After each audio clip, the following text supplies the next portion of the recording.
Let's see how to crop video online in Canva.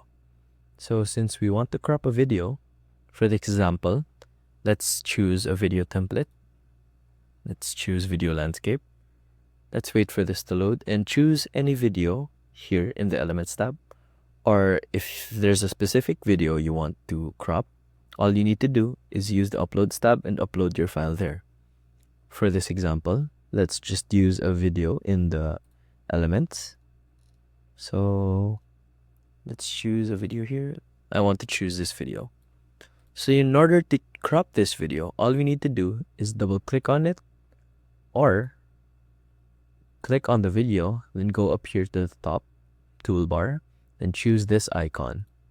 Once we click that, all we need to do is drag this corner inside or drag the circles outside in order to zoom into the video. This right angle square determines the cropping of your video.